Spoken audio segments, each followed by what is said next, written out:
More Americans than ever are buying medications online due to lower cost and convenience, but they don't realize the risks. Research from National Association of Boards of Pharmacy shows that 95% of around 35,000 online pharmacies operate illegally, peddling fake drugs that can be laced with deadly substances. Many of these websites sell medicines without a prescription and operate without a license. You're looking at the American public potentially ingesting harmful chemicals into their bodies with unknown significant long-term effects. So that's why it's a major threat.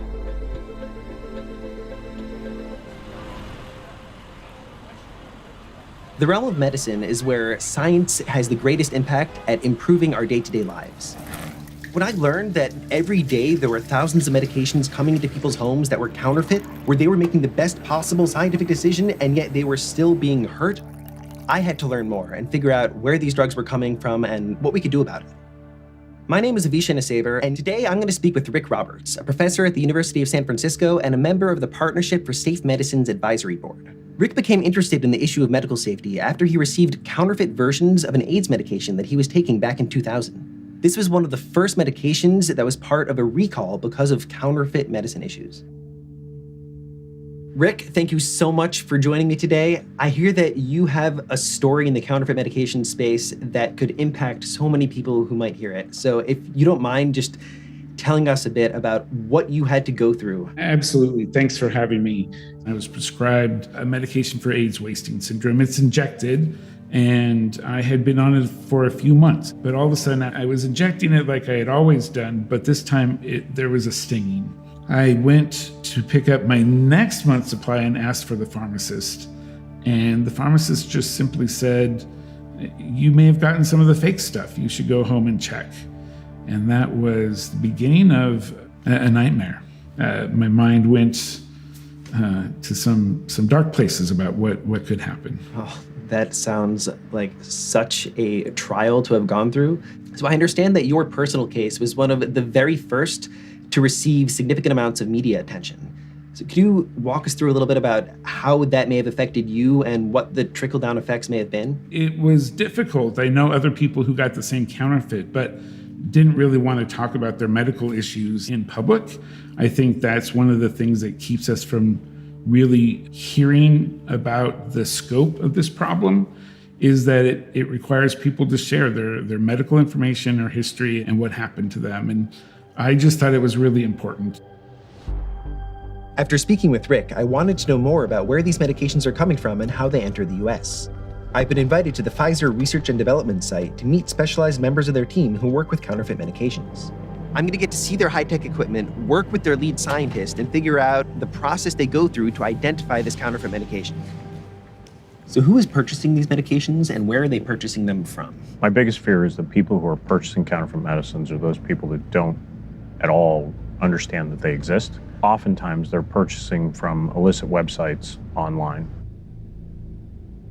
Just going to ask you to do a quick search of any medicine.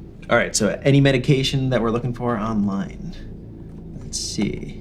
And then as you begin to scroll down, what you find are different websites that are offering the medicine for sale. As you click on one of those, what you'll find is a website that could be unregulated, offering a heavily discounted price, potentially not requiring a prescription for a prescription medication, or offering to refill your medicines for free if they were to get seized by customs, or even websites that won't return anything to you at all. They're simply a scam. I'm not seeing any manufacturers or even pharmacies that I recognize here. So I'm going to click on one of these websites and let's see what we get. So I'm seeing a medication that's on sale from over $12,000 to a little over $500. Is that right there a red flag? When you go to a website like this that has deeply discounted prices, but then also has other potential indicators of risk that are combined. Also in the United States, what we see are websites purport to be Canadian because there is a belief that these medicines can be obtained from Canada more cheaply and that Canada is a safe country from which to buy medicines. But as you can tell, this is a very professional looking website. Lots of images here of people in lab coats, medical equipment, labs. It definitely would give someone who didn't suspect that counterfeit medicines were so prevalent a very comforting feeling about purchasing this medicine. Got it. So the fact that I see a lab coat does not in itself mean that it's a legitimate drug. Right. So what we're seeing in the law enforcement environment is counterfeit medicines are entering into the United States via the mail. When we do receive an illicit medication, Customs and Border Protection has the ability to test the medicine. Furthermore, we can also reach out to the pharmaceutical industry, and they're very good at testing the medicines and responding whether this is an illicit medicine, what are the active ingredients, and looking at all the things that are in this medicine so we can start linking seizures together. What are scientists at Pfizer doing to help investigate the counterfeit medication issue? We have a team of scientists here in Groton and also in the UK. They're chemists who are dedicated to analyzing suspect medicines that law enforcement or customs officials provide us. Some of these counterfeit medicines are so well packaged that even the experts have difficulty telling, just by looking at the package, whether the medicine inside is real or fake. We go through a series of analytical processes to analyze what is contained, whether it has any active pharmaceutical ingredient in it, and how much, and whether or not it has any harmful products potentially in it.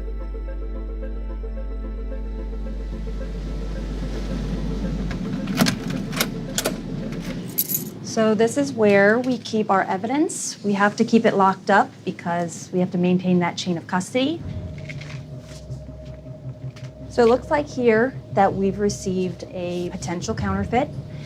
This is claiming to be a cancer medication. First thing we're gonna do is we're gonna take some photographs of the packaging. Are you feeling confident about this one?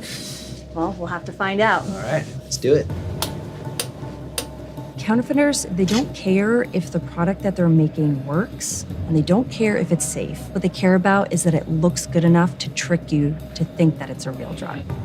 Sometimes on the counterfeit bottles, it claims to have a certain artwork, so we can compare it against what it claims to have as the authentic artwork. All right, so we're finished taking our photos. I'm gonna pack this up, and then we can move to the videometer, which will help us kind of dive deeper into that packaging analysis. So our videometer is a multispectral imaging device. It will go through 19 different wavelengths from the UV, visible, and near IR. This is not a fancy Death Star.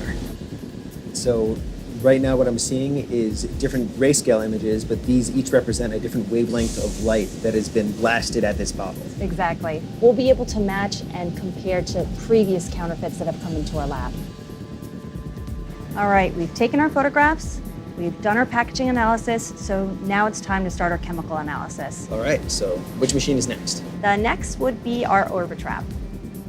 So we've opened a bunch of capsules and we've poured out the contents, and this is what we found inside. This is what we'll chemically analyze.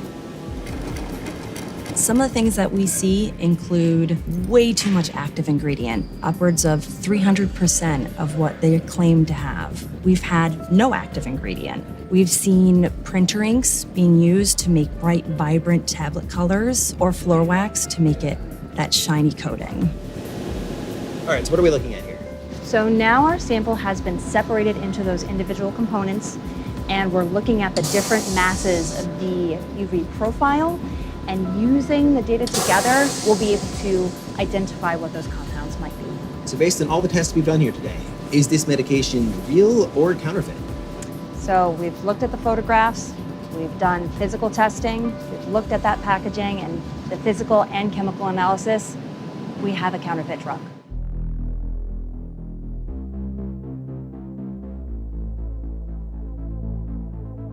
After speaking with Rick about his experiences 20 years ago, and then with Tori and Lev about everything they're doing now to help combat counterfeit medications, I've realized that there is a large infrastructure in place to help deal with this issue, but they can't do what they are doing alone. The most important aspect of this is consumer awareness, consumer education, and reducing the demand. I don't think we can seize or investigate our way through this problem. It's going to happen when the American public becomes better educated and decides that the risk is not worth it.